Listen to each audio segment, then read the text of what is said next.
Chapter 20.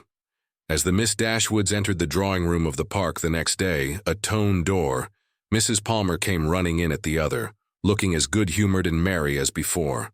She took them all most affectionately by the hand and expressed great delight in seeing them again.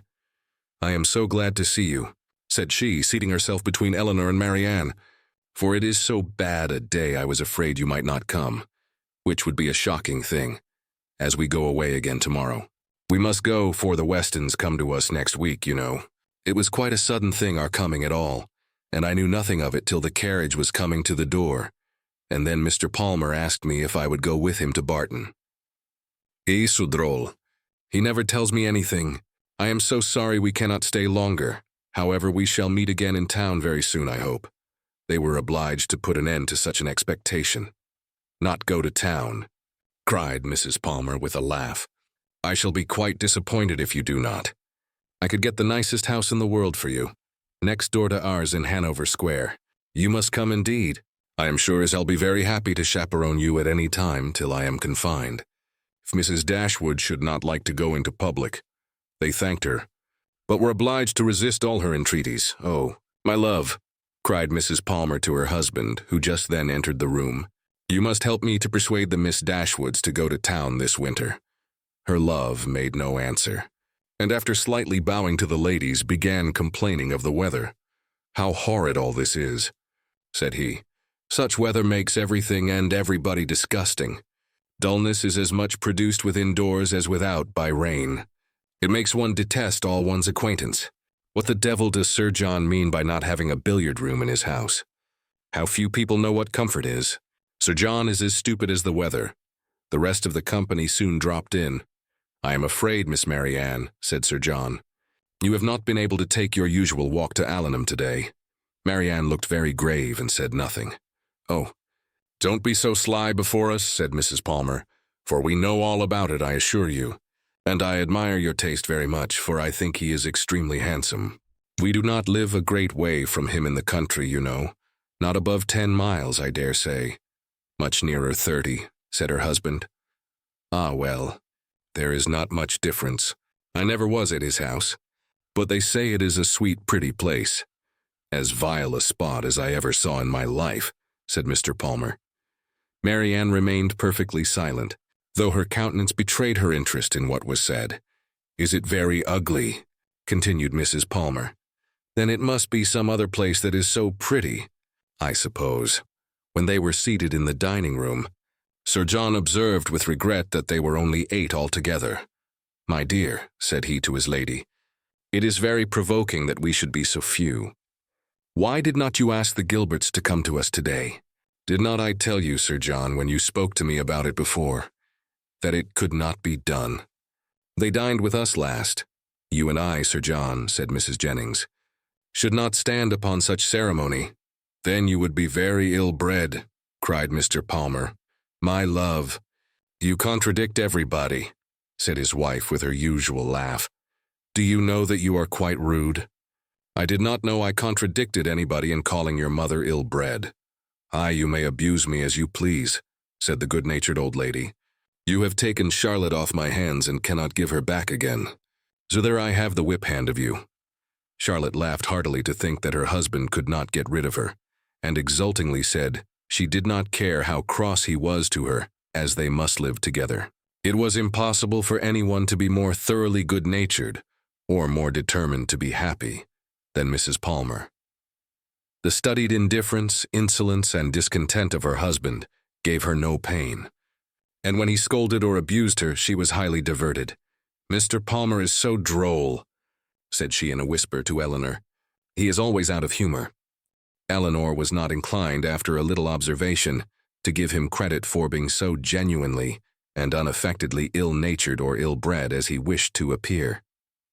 His temper might perhaps be a little soured by finding, like many others of his sex, that through some unaccountable bias in favor of beauty, he was the husband of a very silly woman. But she knew that this kind of blunder was too common for any sensible man to be lastingly hurt by it.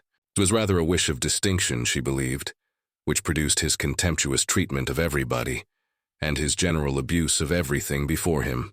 It was the desire of appearing superior to other people, The motive was too common to be wondered at. But the means, however they might succeed by establishing his superiority in ill-breeding, were not likely to attach anyone to him except his wife. "Oh, my dear Miss Dashwood," said Mrs. Palmer soon afterwards, "I have got such a favor to ask of you and your sister. Will you come and spend some time at Cleveland this Christmas? Now pray do, and come while the Westons are with us. You cannot think how happy I shall be. It will be quite delightful." My love, applying to her husband, "Don't you long to have the Miss Dashwoods come to Cleveland?" "Certainly," he replied with a sneer. "I came into Devonshire with no other view." "There now," said his lady, "you see Mr. Palmer expects you, so you cannot refuse to come." They both eagerly and resolutely declined her invitation. "But indeed you must and shall come. I am sure you will like it of all things. The Westons will be with us, and it will be quite delightful. You cannot think what a sweet place Cleveland is. And we are so gay now, for Mr. Palmer is always going about the country canvassing against the election. And so many people come to dine with us that I never saw before. It is quite charming. But poor fellow, it is very fatiguing to him, for he is forced to make every body like him." Eleanor could hardly keep her countenance as she assented to the hardship of such an obligation. "How charming it will be," said Charlotte, "when he is in Parliament. Won't it? How I shall laugh. It will be so ridiculous to see all his letters directed to him with an MP. But do you know, he says, he will never frank for me? 14 he declares he won't, don't you, Mr. Palmer? Mr. Palmer took no notice of her. He cannot bear writing, you know," she continued. "He says it is quite shocking." "No," said he, "I never said anything so irrational. Don't palm all your abuses of language upon me. There now. You see how droll he is. This is always the way with him. Sometimes he won't speak to me for half a day together. And then he comes out with something so droll, all about anything in the world."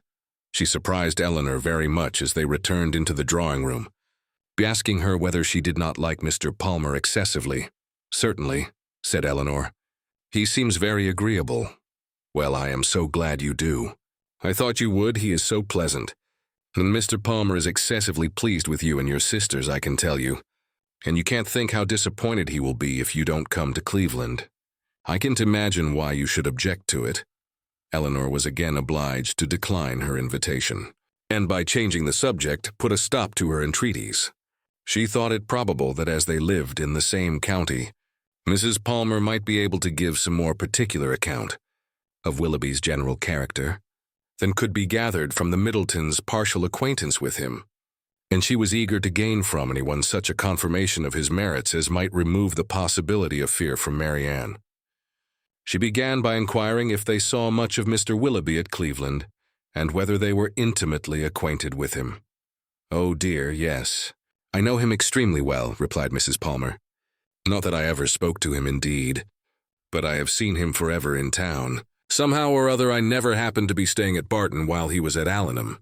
Mamma saw him here once before, but I was with my uncle at Weymouth. However, I dare say we should have seen a great deal of him in Somersetshire, if it had not happened very unluckily that we should never have been in the country together. He is very little at Combe, I believe, but if he were ever so much there, I do not think Mr. Palmer would visit him, for he's in the opposition, you know, and besides it is such a way off. I know why you inquire about him very well. Your sister is to marry him. I am monstrous glad of it, for then I shall have her for a neighbor, you know." "Upon my word," replied Eleanor, "you know much more of the matter than I do. If you have any reason to expect such a match, don't pretend to deny it, because you know it is what everybody talks of. I assure you I heard of it in my way through town. My dear Mrs. Palmer, upon my honor I did. I met Colonel Brandon Monday morning in Bond Street just before we left town, and he told me of it directly." "You surprise me very much. Colonel Brandon tell you of it? Surely you must be mistaken. To give such intelligence to a person who could not be interested in it, even if it were true, is not what I should expect Colonel Brandon to do. But I do assure you it was so. For all that, and I will tell you how it happened. When we met him, he turned back and walked with us. And so we began talking of my brother and sister, and one thing and another, and I said to him, 'So, Colonel, there is a new family come to Barton Cottage, I hear, And Mama sends me word they are very pretty, and that one of them is going to be married to Mr. Willoughby of Combe Magna. Is it true, pray? For of course you must know, as you have been in Devonshire so lately. And what did the Colonel say? Oh, he did not say much, but he looked as if he knew it to be true. So from that moment I set it down as certain. It will be quite delightful, I declare. When is it to take place? Mr. Brandon was very well, I hope. Oh yes, quite well. And so full of your praises, he did nothing but say fine things of you. I am flattered by his commendation. He seems an excellent man, and to think him uncommonly pleasing. So do I. He is such a charming man that it is quite a pity he should be so grave and so dull. Mamma says he was in love with your sister too. I assure you it was a great compliment if he was, for he hardly ever falls in love with anybody. Is Mr. Willoughby much known in your part of Somersetshire? Said Eleanor. Oh yes, extremely well. That is, I do not believe many people are acquainted with him because Combe Magna is so far off. But they all think him extremely agreeable, I assure you. Nobody is more liked than Mr. Willoughby wherever he goes, and so you may well tell your sister. She is a monstrous lucky girl to get him, upon my honor. Not but that he is much more lucky in getting her, because she is so very handsome and agreeable, that nothing can be good enough for her. However, I don't think her hardly at all handsomer than you, I assure you. For I think you both excessively pretty, and so does Mr. Palmer too, I am sure, though we could not get him to own it last night. Mrs. Palmer's information respecting Willoughby was not very material, but any testimony in his favor, however small, was pleasing to her. I am so glad we are got acquainted at last, continued Charlotte, and now I hope we shall always be great friends. You can't think how much I long to see you. It is so delightful that you should live at the cottage. Nothing can belike it, to be sure. And I am so glad your sister is going to be well married. I hope you will be a great deal at Combe Magna. It is a sweet place by all accounts. You have been long acquainted with Colonel Brandon, have not you? Yes, a great while. Ever since my sister married. He was a particular friend of Sir John's. I believe, she added in a low voice, he would have been very glad to have had me if he could. Sir John and Lady Middleton wished it very much. But Mamma did not think the match good enough for me. Otherwise Sir John would have mentioned it to the Colonel. We should have been married immediately. Did not Colonel Brandon know of Sir John's proposal to your mother before it was made? Had he never owned his affection to yourself? Oh no. But if Mamma had not objected to it, I dare say he would have liked it of all things. He had not seen me then above twice, for it was before he left school. However, I am much happier as I am. Mr. Palmer is just the kind of man I like.